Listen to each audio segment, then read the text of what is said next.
Programme timeline सां गॾु आहियां असद मुमताज़। नाज़रीन, वज़ीर आज़म पाकिस्तान हिकु दफ़ो ॿीहर न्यूट्रल जी ॻाल्हि कंदे चयो आहे त माज़ी में जेका एम्पायर ते तनक़ीद थी आहे उनखां पोइ हाणे एम्पायर पंहिंजे पाण खे न्यूट्रल रखी छॾियो आहे। अॼु उहो एंकर पर्सन्स सां ॻाल्हि कंदे उन इहा ॻाल्हि कई आहे। ॿिए पासे सां ॾिसूं था पिया त वज़ीर आज़म पाकिस्तान हिकु दफ़ो ॿीहर जॾहिं जलसे खे ख़िताबु कंदे चयो आहे, जलसे खे ख़िताबु पियो करे, त उन वक़्तु चयो आहे त अलाह ताला असांखे न्यूट्रल नथो रखे। अलाह ताला चए थो त तव्हां हक़ सां गॾु हुजो, बातिल सां न हुजो। न्यूट्रल जी का ॻाल्हि न आहे। उन ते प्रोग्राम में उन ते ॻाल्हाईंदासीं। गॾो गॾु ॻाल्हाईंदासीं त क़ौमी असैम्बली जे स्पीकर जेको आहे अॼु इजलास तलब कयो। इजलास दुआ खां पोइ सूमर वारे ॾींहं ताईं मुलतवी कयो वियो आहे। सूमर वारे ॾींहुं जेको असैम्बली इजलास हूंदो उन में अदम एतमाद जी जेका रिथ आहे उहा पिणु एजेंडा जो हिसो हूंदी। प्रोग्राम में इन ते बि ॻाल्हाइबो ऐं गॾो गॾु ॻाल्हाइबो त अपोज़िशन त दावा करे थी पई त उन्हनि जा हुकूमती मेंबरनि सां राब्ता आहिनि ऐं उहे ॿुधाइनि था पिया त उन्हनि जेके नंबर आहिनि उहे पूरा आहिनि। हाणे हुकूमत बि दावा करे थी पई त उन्हनि जा अपोज़िशन जे मेंबरनि सां राब्ता आहिनि ऐं उन्हनि वटि बि तमामु घणो तादादु आहे अपोज़िशन जे मेंबर जेके उन्हनि सां राब्ते में आहिनि ऐं उहे को सरप्राइज़ ॾेई सघनि पिया। प्रोग्राम में तमामु मौज़ुनि ते ॻाल्हाइबो आहे। असांखे प्रोग्राम में जॉइन कयो आहे PTI जो क़ौमी असैम्बली जो मेंबर ऐं मरकज़ी अॻवान जनाब आफ्ताब जहांगीर साहब। आफ्ताब साहब, प्रोग्राम में ख़ुश आमदीद। आफ्ताब साहब, मेरी आवाज़ आ रही? आफ्ताब साहब आ रही है आपकी आवाज़? जी। आफ्ताब साहब, ये बताइए कि सबसे पहले तो अपोजिशन तो दावा कर रही है और उन्होंने शो भी किए हैं कि आपके मेंबर उनके साथ हैं। हुकूमती जो वज़ीर हैं और आपके जो रहनुमा हैं वो भी दावा कर रहे हैं कि आपके भी राब्ते हैं अपोजिशन के साथ। क्या वाकई आपके राब्ते हैं और कितने मेंबरान आपके साथ राब्ते में? अच्छा, देखिए, पहली बात तो ये कि मेरे इल्म में नहीं है, क्योंकि ये मेरे से ऊपर की बात है। ऊपर हमारी मरकज़ी लीडरशिप है, वो राब्ते में है, होगी, यकीनन होगी। और आपने कहा कि शो भी किया है, लेकिन वो शो आज से कुछ दिन पहले ही का था, जब वो सिंध हाउस के अंदर और या मुख्तलिफ जगहों पे आपने दिखाया। लेकिन आज जब असम्बली में हुआ तो एक भी हमारे यहाँ का मुनरिफ जो बकौल उनके कि हमें छोड़कर आप उनकी तरफ चला गया है, वो आज कोई एक शख्स भी वहाँ मौजूद नहीं था। तो मतलब ये कि मैं ये समझता हूँ असद इस सियासत को ख़त्म होना चाहिए। लेकिन ये चीज़ अच्छी नहीं है इस मुल्क के लिए, इस मुल्क की तरक्की के लिए, इस मुल्क की आने वाली नस्लों के लिए अच्छी नहीं है कि आपने मतलब एक दौर वो था कि हर दौर में जब कभी आपने देखा कि कोई लीडरशिप उभर के आ रही होती है इंटरनेशनली, और वहाँ पर फिर आप अलाकार बन जाते हैं फ़ौरन हुकूमतों के और पावर्स के। तो क्योंकि जब आपने भुट्टो साहब के ज़माने में देखा तो वहाँ पे 9 सितारे बन गए। उसके अलावा बहुत सारे ऐसे मौके आए जब इकट्ठे हुए, लेकिन उसका नतीजा अच्छा नहीं निकला। इस दफ़ा मैं फिर ये समझता हूँ कि इससे बेहतर ये है कि आप वक्त का इंतज़ार करें और अपने जो आपकी जो डेमोक्रेसी है, जो आपकी अहदाफ हैं, उसको आवाम तक लेके जाएं। वक्त आने पर आवाम फैसला करे कि जी हमने क्या करना है, हमने किसको मुंतखब करना है, किसको नहीं करना। तो इससे मतलब तो मैं समझता हूँ जी। तो आफ्ताब साहब, आप ये कह रहे हैं कि ये जो तोड़फोड़ हो रही है एक दूसरे के मेंबरान को तोड़ने की, आप उसको बेहतर नहीं समझते?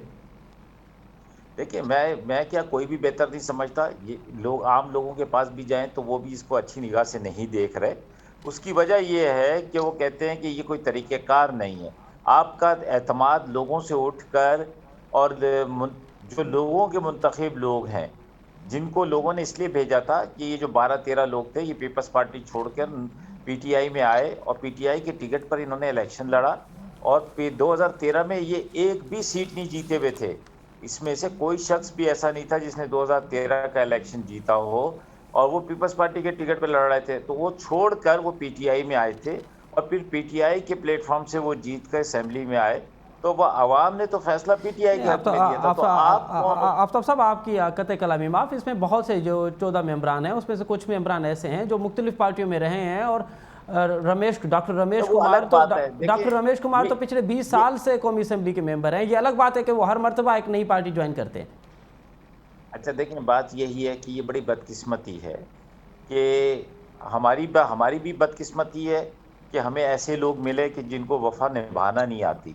लेकिन बात ये है कि जब आप आ रहे थे तो आपको ये सोच कर आना चाहिए था कि जी मैं आ रहा हूँ। तो आप तो वैसे माहिर हैं, रमेश साहब तो पार्टी चेंज करने के लिए तो 6 महीने साल और इंतज़ार करते और उसके बाद कहते कि जी मैं पार्टी छोड़ के जा रहा हूँ, या फिर ये कि अभी रिज़ाइन कर देते और कहते जी मैंने रिज़ाइन कर दिया क्योंकि मेरे मामला सही नहीं हुए, मुझे वजारत नहीं मिली है। तो मैं जो है, क्योंकि वो कहते हैं कि मेरे से बड़ा सफ़ीर तो कोई है ही नहीं दुनिया के अंदर, क्योंकि ये जो इंडिया और भारत के पाकिस्तान और भारत के जो ताल्लुकात हैं या कोई और ताल्लुकात है, वो उसकी मेन वजह जो है वो डॉक्टर रमेश है। अगर डॉक्टर रमेश ना हो तो हमारी कल लड़ाई हो जाए, समझे ना, जंग छिड़ जाए। वो तो इतने बड़े बड़े दावे करते हैं, वो तो बड़े चलिए कामलिस्ट चलिए। कॉलम लिखने वाले हैं, वो तो वो अब उनको चाहिए था कि वो कहते भाई मैं रिजाइन कर रहा हूँ, क्योंकि इमरान खान साहब मेरे तवक्कुआत पे पूरे नहीं होते, क्योंकि वो रिजर्व सीट के ऊपर आवाम से तो वोट ठीक है, लेकर आए नहीं है, तो आवाम आपका का ये दावा है मसला कि बनता पहले नहीं है। बिल्कुल बिल्कुल पहले वो रिजाइन देते हैं और फिर बाद में अगर मुंतखब वो क्या आते हो तो फिर ये बात ठीक है। लेकिन आफ्ताब साहब अभी तो आप कंडेम कर रहे हैं, जो अच्छी बात भी है, लेकिन माजी में आपकी पार्टी खुद ये काम करती रही है। आप सेनेट के चेयरमैन के अदम एतमाद की वजह से आप जब हुआ तो आपने भी तो उस वक्त भी अपोजिशन के लोग तोड़े थे। उस अमल को आप कैसे देख रहे सर हैं? देखिए, मैं आपको एक चीज़ बात बताऊं कि देखिए, कानून बहुत सी चीज़ों पर वाजे है। कानून दो तीन जगह पर कहता है कि ये आप नहीं कर सकते, जिसमें बजट है, जिसके अंदर ये अदम एतमाद है ये चीज़ें। लेकिन जैसे दूसरे जो वो इलेक्शंस होते हैं पार्लियामेंट के अंदर, तो उसके लिए कानून में कोई मौजूद है गुंजाइश कि वो आप अपनी मर्जी से वोट कास्ट कर सकते हैं। तो इसलिए उसको इतना ज़्यादा, हाँ, लेकिन अगर सेनेट के अंदर हुआ तो फिर चाहिए था ऑपोजिशन को, जिन लोगों ने सेनेट के इलेक्शन में हमारे खिलाफ हमारे हक में वोट दिए, इनके खिलाफ दिए, तो उनको नाम लेकर आते सामने, उन पर कोई कार्रवाई करते, कोई शोकाज देते, कोई कुछ नहीं करते। तो इसका मतलब ये था कि वो उनकी विलिंग से हो रहा था।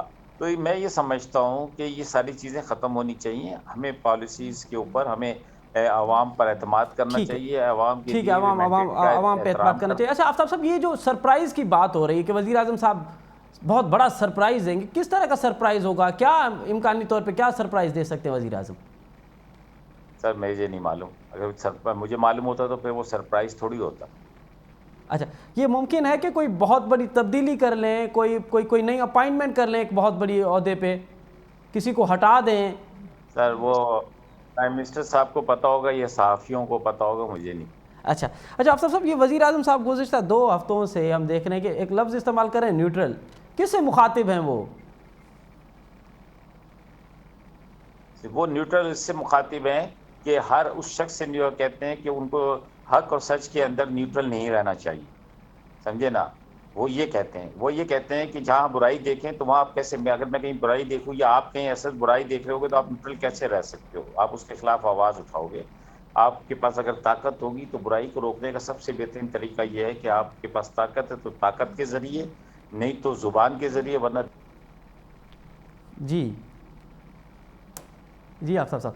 अच्छा आफ्ताब साहब, लेकिन आइनी तौर पे, ये तो आपने खैर अखलाकी तौर पे बात की, लेकिन आइनी तौर पे कुछ इदारे हैं जिनको न्यूट्रल रहना पड़ेगा, उनकी आइनी आइनी रिस्पॉन्सिबिलिटी है।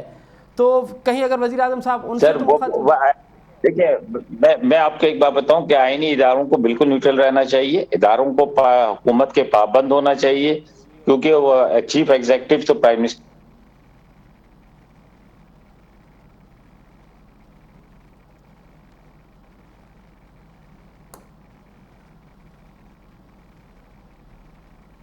जी जी जी। अच्छा आफ्ताब साहब, ये जो आज वज़ीर आज़म साहब ने कहा है कि एम्पायर पे क्योंकि माजी में तनकीद होती रही है, इस वक्त उसको मद्देनज़र रखते हुए आज एम्पायर न्यूट्रल है, तो क्या जो माजी में तनकीद होती रही, आप समझते हैं वो तनकीद दुरुस्त थी, उसका प्रेशर है और इसी प्रेशर की वजह से आज एम्पायर न्यूट्रल है? देखिए, यकीनन माजी के अंदर जो कुछ होता रहा वो आपके सामने है। जब 77 की तहरीक चली तो फिर उसका नतीजा क्या निकला, उसके बाद के नतीजे क्या निकले। तो इस लिहाज से तो ये इदारों को न्यूट्रल रहना चाहिए, लेकिन इस हद तक जो है मैं ये समझता हूँ कि इदारे न्यूट्रल भी हैं इस दफा। तो फैसला तो आवाम ने करना है, आवाम के दिए हुए वोट के जो लोग मैंडेट लेकर आए उन्होंने करना है, और वो देखें अब क्या करते हैं।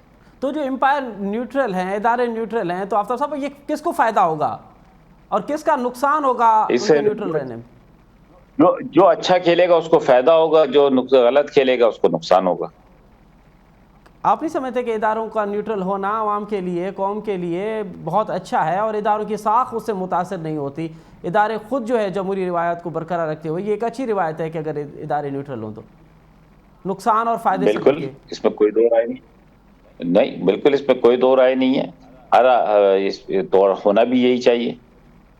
अच्छा आफ्ताब साहब, अब जो पीर को इजलास होगा कौमी असम्बली का, तो क्या स्पीकर साहब अदम एतमाद की तो उन्होंने बात की है कि उसको एजेंडा का ऐसा होगा, तो क्या स्पीकर साहब उस पर वोटिंग कराएंगे या स्पीकर साहब डिबेट कराएंगे? डायरेक्ट वोटिंग की तरफ जाएंगे या डिबेट का इम्कान है? अच्छा, मैं जब पीर के दिन स्पीकर साहब से पूछ के आपको जवाब दे दूंगा, मुझे तो नहीं मालूम। बहुत बहुत शुक्रिया, बहुत शुक्रिया, बहुत शुक्रिया आफ्ताब जहांगीर साहब, आपने हमें वक्त दिया। नज़ीर वहाँ PTI जे अगवान आफ्ताब जहांगीर साहब जो मौक़िफ़ ॿुधो अॼु जेका क़ौमी असैम्बली कार्रवाई थी, उन हिकु सियासी उथल पुथल थिए थी पई। उन चवणु आहे त माज़ी में जेको कुझु थींदो रहियो आहे, जेका तोड़फोड़ थींदी रही आहे, न थियणु घुरिजे। हा, ऐं जेके मेंबर जिन्हनि जी अमानत आहे, जेके वोट जिन जी अमानत आहे, उनखे उते रखणु घुरिजे। का वफ़ादारी उहा तब्दील न करणु घुरिजे। हाणे सूमर जो ॾींहुं कोई इजलास थींदो, उन ते ख़बर पवंदी त हिकु अदम एतमाद जी रिथ आहे, उन ते डिबेट थी थिए या डायरेक्ट वोटिंग पई थिए।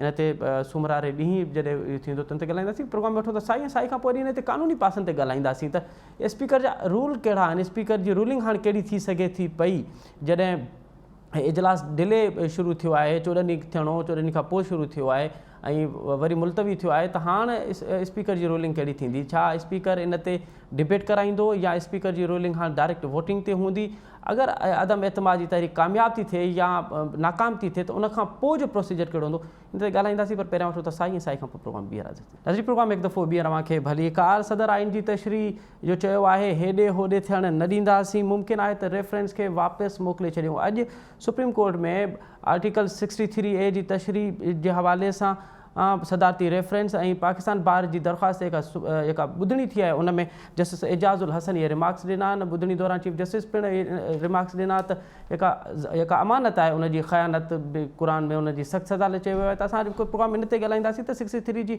जेका तशरीह आहे, उन में छा चयो वियो आहे। छा जेको अटॉर्नी जनरल तासिर पियो ॾिए त जेके मुक़ररी वियल मेंबर आहिनि, उनखे ताहयात नाहिल करार ॾिनो वञे।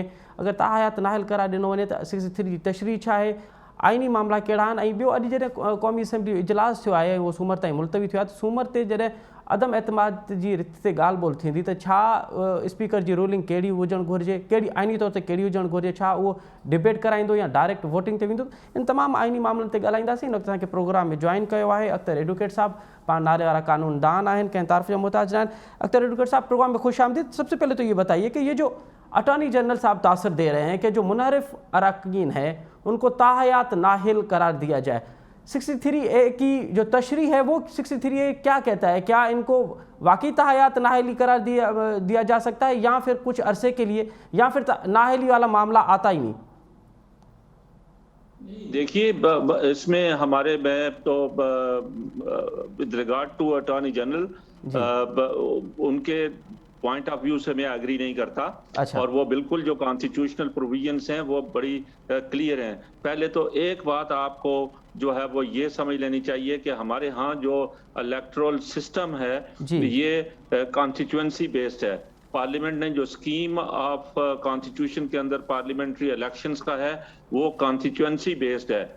वो कोई प्रोपोर्शनल रिप्रेजेंटेशन या पार्टी लिस्ट की बुनियाद के ऊपर इलेक्शंस नहीं है। इसलिए इंडिविजुअल का एक रोल खुद अपने इलेक्शन के अंदर होता है। आप इन सारे को रोज इनको सुनते हैं कि इलेक्टेबल्स हैं, उनको टिकट उनको देंगे जो इलेक्टेबल्स होंगे। तो ये इलेक्टेबल्स कौन है? वो जिनका अपना किसी ना किसी सूरत में अपनी कॉन्स्टिट्यूएंसी के अंदर उनका अपना रोल इंडिविजुअल मौजूद है और प्लस पार्टी का उसका रोल है। इसलिए इस एक मेंबर को उसकी अपनी अहमियत जो है और उसकी अपनी जो पोजीशन है उसको आप अंडरमाइन नहीं कर सकते। दूसरी बात यह है कि आर्टिकल 63 कॉन्स्टिट्यूशन का 63A जो है वो आप उसमें देखें कि एक वो सूरत है 63(1)A की कि जिसमें कोई मेंबर जो है वो खुद अपनी पार्टी को छोड़ रिजाइन करके दूसरी पार्टी में शरीक हो जाता है। तो उसकी एक प्रोविजन है कि भाई वो उसकी सीट जो है वो he will cease to hold his position। दूसरी बात उसकी है कि ये कंडीशंस जो है वो कि नंबर 1 के इलेक्शन, प्राइम मिनिस्टर के इलेक्शंस के ऊपर वो अगर पार्टी डायरेक्शंस के ऊपर वोट नहीं देता है, या दूसरी जो वो वोट ऑफ कॉन्फिडेंस या वोट ऑफ नो कॉन्फिडेंस का है और तीसरा जो मनी बिल के सिलसिले में यानी बजट के सिलसिले में, ये सिर्फ कॉन्स्टिट्यूशन के अंदर रिस्ट्रिक्शंस लगाई गई हैं इन 4 पॉइंट्स के ऊपर कि वो पार्टी के कहने पर उसको वोट देंगे। अब अगर फर्ज किया नहीं बल्कि जो कॉन्स्टिट्यूशन प्रोविजन है उसके अंदर वाजे है कि अगर वो इसके मुताबिक वोट नहीं देता है, उनकी डायरेक्शंस को फॉलो नहीं करता है, तो फिर उसका एक प्रोसीजर दिया हुआ है कि उनको वोट तो वो दे सकता है, उनको वोट देने से नहीं रोक सकते। ये इनका कहना कि इस मोरालिटी के ग्राउंड के ऊपर कि उन्होंने पार्टी अपनी के खिलाफ वोट दिया है तो मोरल उसके ऊपर बाइंडिंग वो हो जाती है, जैसे 62(1)(f) में जहां ऑनेस्टी और डिसऑनेस्टी और सादिक और अमीन वाली बात है, तो वो इसके साथ रिलेट करके पढ़ ही नहीं सकते। वो बिल्कुल एक सेपरेट प्रोविजन ऑफ लॉ है। मोरालिटी तो एक कैंडिडेट खुद अपने प्राइम मिनिस्टर की मोरालिटी को भी चैलेंज कर रहा है, उन मेंबर्स की मोरालिटी को भी वो चैलेंज कर रहा है जो उन्होंने अपने इलेक्टोरेट के साथ जो वादे किए थे उनको पूरे नहीं किए। तो फिर तो उन सारों के ऊपर भी मोरालिटी का क्वेश्चन आ जाता है, प्राइम मिनिस्टर के ऊपर भी आ जाता है, उनके बाकी मेंबर्स के ऊपर भी आ जाता है। यहाँ तो जो कॉन्स्टिट्यूशन में क्लियर स्कीम दी गई है वो ये है कि अगर वो इन 3 सूरतों में यानी प्राइम मिनिस्टर के इलेक्शन पर और vote of confidence, no confidence पर और बजट के ऊपर पार्टी के कहने के मुताबिक वोट नहीं देता है, तो वो फिर पार्टी लीडर जो है वो उसके बारे में उसको पहले शोकॉज नोटिस इशू करेगा, फिर उसके बाद उसका रेफरेंस जो है वो भेजेगा चीफ इलेक्शन कमिश्नर के पास और चीफ इलेक्शन कमिश्नर उसका फैसला करेगा। उस फैसले के खिलाफ भी सुप्रीम कोर्ट में अपील है। तो किस तरह से ये कह सकते हैं कि इसमें कोई पहले से वोट देने से रोका जा सकता है या उनको वोट देने के बाद फॉर लाइफ डिस्क्वालीफाई किया जा सकता है? ये किसी सूरत में कॉन्स्टिट्यूशन जो फ्रेमर्स हैं। अच्छा, आपने कमेंट बड़ा तफसीली हमें बताया है कि जो 63A की तशरीह है वो तीन जगह पे है। एक तो जो अदम एतमाद की अगर इताती है या फिर कॉन्फिडेंस का वोट लेना होता है या फिर बजट का मामला होता है तो उस पर उनकी पार्टी पोजीशन होगी, लेकिन उसके बाद अगर वो इख्तिलाफ करता है तो फिर भी एक बड़ा लंबा प्रोसेस है कि उनको पहले शोकाज दिए जाएंगे, उसके बाद इलेक्शन कमीशन और उसके बाद सुप्रीम कोर्ट में वो मामला आएगा और उसके बाद ये तमाम कार्रवाई होगी। लेकिन कॉमरेड ये भी तो देखने में आया ना कि बाज़ जगह ऐसी भी हमें नज़र आई है कि खुद पीपल्स पार्टी के जो सीनियर कानूनदान हैं और जो सेनेट के चेयरमैन भी रहे हैं मिस्टर रज़ा रब्बानी साहब, उन्होंने भी पार्टी पोजीशन को फॉलो किया, फिर वो मिलिट्री कोर्ट्स का मामला हो या दीगर मामला हो, तो उनकी अपने इख्तिलाफ होने के बावजूद भी उन्होंने पार्टी पोजीशन जो थी उसको ही फॉलो किया है। तो यहाँ पे अगर ये मुनारिफ अरकान जो हैं वो अगर पार्टी को फॉलो नहीं करते तो फिर इन पे कुछ ना कुछ चार्ज तो आईनी तौर पे है ना कि जो आपके नहीं, मैं तो आपको कह रहा हूं कि उसका सिर्फ यही है ना कि अगर एक मेंबर पार्टी का जो है वो अपनी पार्टी को जिसकी पार्टी के उसमें उसकी टिकट पर उसने इलेक्शन जीता है या उस पार्टी का मेंबर है पार्लियामेंट का, उस पार्टी की लिस्ट पर है और वो अगर रिजाइन करके दूसरी पार्टी को ज्वाइन करता है तो उस सूरत में भी जो पार्टी लीडर जो है उसके खिलाफ जो है वो चीफ इलेक्शन कमिश्नर को भेज सकता है फॉर डिफेक्शन क्लास के ऊपर के उसको डिस्क्वालीफाई किया जाए। ठीक है। लेकिन उसका फैसला तो चीफ इलेक्शन कमिश्नर ने करना है ना, इन्होंने तो नहीं करना है। दूसरी बात यह है कि जो मैंने 4 पॉइंट आपको बताए हैं कि भाई वो पार्टी की डायरेक्शंस पर उन्होंने जो है वो वोट देना है और अगर वो वोट पार्टी की डायरेक्शन के मुताबिक नहीं देते तो फिर डिस्क्वालिफिकेशन के लिए जो है वो पार्टी लीडर जो है वो उसको शोकाज देगा और उसके बाद इलेक्शन कमिश्नर को जो है वो लिखेंगे और इलेक्शन कमिश्नर के फैसले के बाद ये कहा गया कि he shall cease to hold office, he ceased to be a member of the assembly। तो cease to be member का मतलब यह है कि उस पीरियड के लिए जिस पीरियड के लिए वो इलेक्ट हुआ है, ठीक है, जरा उसकी प्रोविजन उसकी क्लियरली पढ़ लेना कि वो उसके अंदर कॉन्स्टिट्यूशन ये कहता है कि वो उस पीरियड के लिए वो अपनी सीट से जो है वो नहीं होल्ड करेगा उस पीरियड के लिए जिसके लिए वो जो असेंबली का पीरियड है, आप कह रहे हैं कि उस सिर्फ उस पीरियड के लिए जो है वो सिर्फ नाहिल होगा या वो डी सीट हो जाएगा? जी हाँ, बिल्कुल अच्छा है। अच्छा ये क्लियर प्रोविजन है कॉन्स्टिट्यूशन की। ये इनकी इंटरप्रिटेशन कि भाई उसकी बुनियाद के ऊपर सारी उम्र के लिए उसको मोरालिटी के ग्राउंड के ऊपर जाके 62A1F वाला को अप्लाई कर रहे हैं, तो वो इस पर अप्लाई नहीं होता है, किसी सूरत में ठीक नहीं अप्लाई होता। ठीक है ठीक है। अच्छा कॉमरेड, अब 14 दिन जो दरकार होते हैं कि अदम एतमाद की जब मोशन असेंबली में जमा हो तो उसके बाद 14 दिन का टाइम है। अब 14 दिन तो गुजर चुके हैं। आज स्पीकर साहब ने फिर उसको पीर के लिए मुलतवी किया है। तो अब क्या आईनी तौर पे स्पीकर साहब के पास क्या रूलिंग होती है कि अब वो उस पर वोट कराएंगे या डिबेट करा सकते हैं? नहीं, वो ये प्रोविजन है कि भाई 14 दिन के अंदर तो वो असेंबली का जो है वो अजलास बुलाएंगे। ठीक है। और वो उनको जो है वो उन्होंने उसमें एक तो उसकी वायलेशन भी है कि 21 तारीख को उनके दिन पूरे होते थे, तो 21 तारीख को बुलाना चाहिए था। उन्होंने उसका 22 को जो है उसका नोटिस लिया और फिर वो उन्होंने 2 दिन ये 24 की छुट्टी वाला मसला किया। जी जी। आज जो हुआ है, तो आज उनको जो था असेंबली का इजलास बुलाया गया, तो उसके अंदर एजेंडे के अंदर मौजूद था। आज उनको एजेंडे के अंदर उसको जो है वो उनको टेबल करना चाहिए था नो कॉन्फिडेंस का। लेकिन उन्होंने आज उस बुनियाद के ऊपर के प्रीवियस जो असेंबली की ट्रेडिशंस हैं पार्लियामेंट की, कि अगर कोई मेंबर उनकी डेथ हो जाती है तो वो उस दिन उनकी दुआ के बाद जो है वो असेंबली का सेशन जो है वो एडजॉर्न कर देते हैं। तो इस बुनियाद के ऊपर उन्होंने एडजॉर्न करके आप मंडे को कहा। तो मैं तो ये समझता हूं कि मंडे को हर सूरत में उनको ये नो कॉन्फिडेंस का मोशन जो है वो टेबल करने की पाबंद हैं स्पीकर साहब।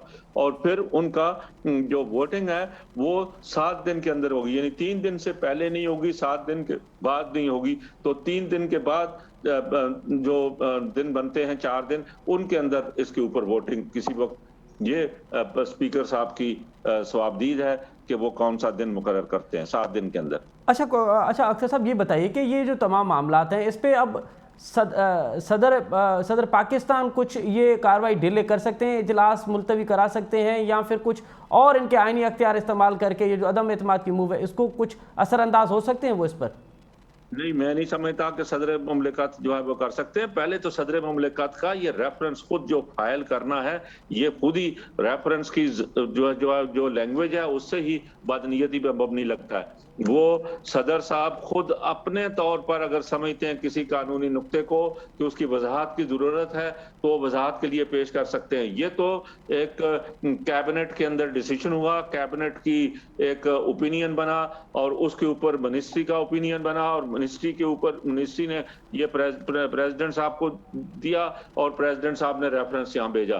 तो ये तो वैसे तो देखें कि इस रेफरेंस की खुद ही लैंग्वेज जो है वो सारी इस बदनीयती पर मबनी होती है कि वो प्रिज्यूम कर रहे हैं कि ये पहले तो वो इसके ऊपर भी बात कर रहे हैं कि उनको वोट देने से पहले ही चूंकि उन्होंने तकरीर कर ली है और उन्होंने तनकीद कर ली है, तो इससे ये साबित हो गया है कि वो पार्टी के मुताबिक वोट नहीं लेंगे। तो एक वो ये भी कह रहे हैं कि उनको वोट देने से पहले भी रोका जाएगा, किसी सूरत में नहीं रोका जा सकता। कॉन्स्टिट्यूशन प्रोविजन बिल्कुल क्लियर है। और चीफ जस्टिस साहब की अपनी ऑब्जर्वेशन भी जो आई है उसके अंदर भी उन्होंने, चीफ जस्टिस साहब ने तो कहा कि वोट देने से उनको नहीं रोक सकते, वोट से नहीं रोका जा सकता। वोट जो है उनका आईनी हक है और उनको आईनी हक का इस्तेमाल करने से कोई नहीं रोक सकता। बहुत शुक्रिया कॉमरेड अख्तर एडवोकेट साहब, आपने हमें वक्त दिया और आपने बड़ा तफसीली ब्रीफ किया हमें जो आइन की आर्टिकल 63A की तशरीह है उस हवाले से। बहुत शुक्रिया।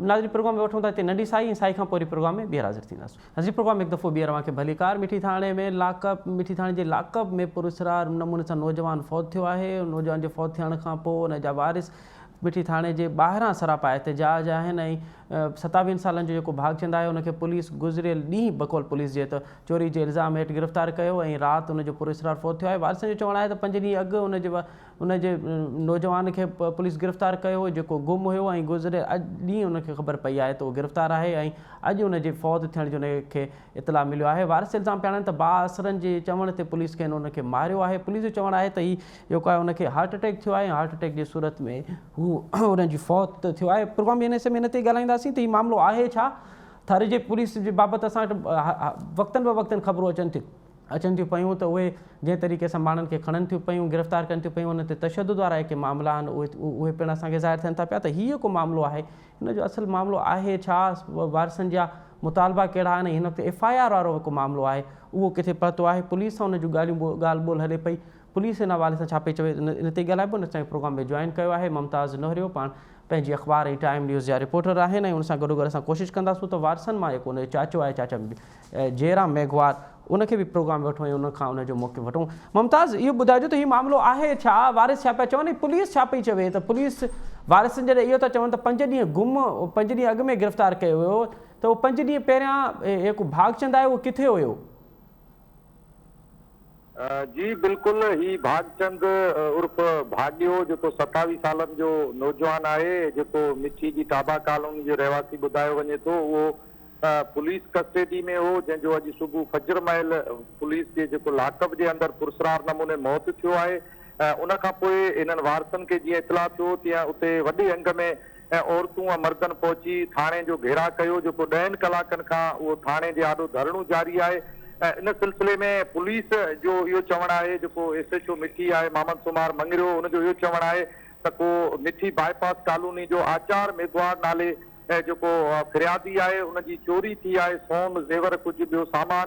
उन केस में हिन नौजवान खे गुज़िरियल ॾींहुं गिरफ़्तार कयो वियो। अॼु सुबुह फजर महिल हुनखे दिलि जो दौरो पियो आहे, उनजे नतीजे में हुनजो मौत थियो आहे। जॾहिं त हुनजा जेके वारिस आहिनि, जयराम चाचो आहे जयराम मेघवार, ऐं ॿियूं जेके औरतूं ऐं भाइर हुया हरीश ॿिया, उन्हनि जो इहो चवणु आहे त पुलिस हिनखे 5 ॾींहं अॻु में जेका पीपल्स पार्टी लेडीज़ विंग जी ज़िलई सदर आहे ऐं इंसानी हक़नि वारी कमेटी जी मेंबर समतरा मंजियाणी, आचार मेघवार ऐं मोहन मेघवार जेके बहादुर ॿुधाया वञनि था, उन्हनि जी चुर्च ते जेको आहे गिरफ़्तार करे वंगार वेंदे पुलिस तशदुद करे नौजवान खे मारियो आहे। हुननि जो इहो बि इल्ज़ाम आहे त हीउ जेको नौजवान आहे हिनखे 5 ॾींहंनि ताईं मुसलसल तशदुद जो निशानो बणायो वियो। जॾहिं हू हलण फिरण खां लाचार बणिजी वियो ऐं मरण कंदीअ पहुतो त पोइ हुननि इहो पूरी FIR चोरी जे दाख़िल करण जी जेको ड्रामो रचायो ऐं जंहिंजो अॼु मौत थियो आहे। अच्छा मुमताज़ इहो ॿुधाइजो त हीउ जेको नौजवान जेको फौत थियो आहे ऐं जेके बकौल पुलिस जे त उहो चोरी जे इल्ज़ाम में हुनखे गिरफ़्तार करिया, त हिन जो माज़ी में को अहिड़ो रिकॉर्ड रहियो आहे, माज़ी में इन तरह जो को उन ते को FIR या इन तरह जो हुनजो पुलिस रिकॉर्ड रहियो आहे? जी बिल्कुलु, मुंहिंजी जेका पुलिस इख़्तियारनि सां ॻाल्हि ॿोल थी त हुननि सुबुह इहो ई मौक़िफ़ इख़्तियार कयो पिए त भागचंद जे केस जेको क्रिमिनल रिकॉर्ड आहे उनजी असां मुख़्तलिफ़ थाणनि तां पुछा ॻाछा कयूं पिया ऐं हुनजो रिकॉर्ड गॾु कयूं पिया, पर शाम जो जॾहिं मुंहिंजी हिन वक़्तु पुलिस जे इख़्तियारनि सां ॻाल्हि ॿोल थी आहे त हू हुनजो को बि क्रिमिनल रिकॉर्ड ज़ाहिर पुलिस करे न सघी आहे। हुननि इहो मौक़िफ़ इख़्तियार कयो आहे त हिन ते हिन खां अॻु में कंहिं बि क़िस्म जो को क्रिमिनल या झेड़े वग़ैरह जो को केस दाख़िल न थियल आहे। इन मां इहो ज़ाहिर थी चुको आहे त हीउ नौजवान जेको आहे हिन खां अॻु में कंहिं बि क्रिमिनल वारदात में मुलवस न रहियो आहे या वरी हुन ते का अहिड़ी FIR दर्ज न थियल आहे जंहिंजे बुनियाद ते पुलिस इहो ज़ाहिर करे सघे त हीउ को ॾोहारी हुयो। हिन ते ही पहिरीं चोरी जी FIR दर्ज थी आहे, जंहिंजे गिरफ़्तारी बैदि हुनजो जेको लाकअप जे अंदरि मौत थियो आहे। हुन खां पोइ पुलिस हिन सॼी सूरत-हाल में पुलिस जो जेको पुलिस जेका हिन दावाऊं कयूं हुयूं त हीउ ॾोहारी आहे, उनजी उहे दावाऊं जेके आहिनि उहे रद्द थी वियूं आहिनि ऐं इहो नौजवान जेको आहे उहो हिन पहिरीं चोरी जे केस में जेको आहे उहो गिरफ़्तार थियो आहे। तव्हांखे इहो ॿुधाईंदो हलां जेके ज़रियनि खां मालूम थियो आहे त हीउ जेको मामिलो आहे चोरी वारो, इहो ॾेती लेती जो मामिलो ॿुधायो वञे थो, जंहिंमें पैसनि जी ॾेती लेती था, कुझु सोना ज़ेवर हिक ॿिए वटि हिननि जेको पाण में रिश्तेदारनि जेको फिरियादी आहे आचार ऐं हीउ जेको नौजवान पुरस्कार नमूने फौत थियो आहे, हिननि जी ॾेती लेती जो मामिलो, हुनमें हुननि ज़ेवर हिक ॿिए खे जेको आहे जेको ॾेती लेती जे मामले ते अवां पिया चओ त इहो मामिलो ॾेती लेती लाइ ॿुधाए पियो वञे, पर ममताज़ इहो ॿुधाइजो उन्हनि हिननि जे विच में राजूणी करण जी कोशिशि कई, उन खां पोइ हिनखे हथ सां गिरफ़्तार करे ऐं इहो चोरी जो जेको मौक़िफ़ इख़्तियार कयो वियो ऐं तशदुद करायो वियो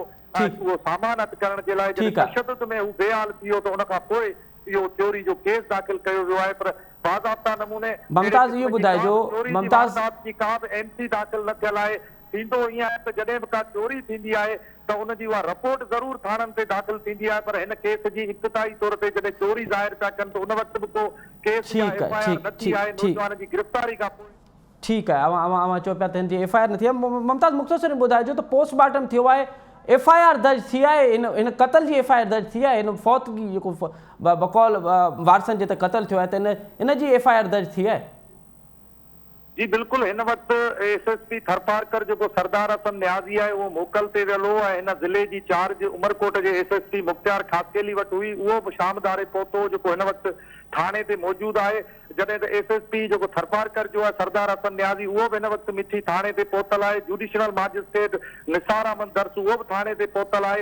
हिन वक्त जेका हिन वाक़े जो केस है वो दाख़िल थी रहियो है, जॾहिं तो जो पक्की एफआईआर ते दर्ज थी चुको है, पर अञा ताईं मीडिया के उन एफआईआर की कापी जेका है उहा जारी न कई वई है। ॿुधायो इहो पियो वञे त गुनाह नंबर 28/2022 तहत जेको आहे हिन वाक़े जे क़त्ल जो केस दाख़िल कयो वियो आहे, जंहिंमें एसएचओ मिठी मोहम्मद सुमार मंगरियो, ड्यूटी ऑफिसर ऐं अमले समेत जेका पीपी लेडीज़ विंग जी ज़िलई सदर आहे, इंसानी हक़नि वारी कमेटी जी मेंबर आहे संतरा पंजाणी मोहन ऐं जेको नौजवान ते फिरियादी हो आचार, उन्हनि खे हिन केस में नामज़द कयो वियो आहे। पोस्टमार्टम थियो आहे मुमताज़ इन कलम लगाया विया आहिनि ऐं जेके ॿिया 3 बहादुर आहिनि उन्हनि मथां जेको आहे तशद्दुद कराइण जा जेके हिन केस में कलम लागू कया विया आहिनि। इहो ॿुधायो थो वञे पुलिस ज़रियनि खां बि एफआईआर थी चुकी आहे, पर हुनखे बाज़ाब्ता नमूने एफआईआर जी कापी मीडिया खे जारी न कई वई आहे। ऐं जॾहिं त लाश जेको आहे उहो सुबुह फजर महिल जो मौत थियो आहे, अञा ताईं मिठी थाने ते पियल आहे, जॾहिं त हुनजा वारस जेके आहिनि उहे अञा पोस्टमार्टम कोन थियो आहे। उन लाश जेको सुबुह खां वठी थाने ते मौजूदु आहे, उनजा वारिस सरापा एहतिजाजनि। वॾी महिरबानी मुमताज़ नोरे साहब, तव्हां तफ़सीली असांखे हिन केस जे हवाले सां आगाह कयो। असां कोशिशि कईसूं हुनजे वारिस खां जेको हुनजो चाचो आहे उनखे बि प्रोग्राम में वठूं ऐं हुनजो मौक़िफ़ वठूं, पर कम्युनिकेशन गैप जे करे हुनजो मौक़िफ़ न अची सघियो आहे। असां कोशिशि कंदासीं त ईंदड़ प्रोग्राम में इन बाबति हुनजो मौक़िफ़ वठूं। नाज़रीन, हिते प्रोग्राम जो वक़्तु पंहिंजी पुॼाणी थो पहुचे। असद मुमताज़ खे ॾींदा इजाज़त, सदाईं गॾु।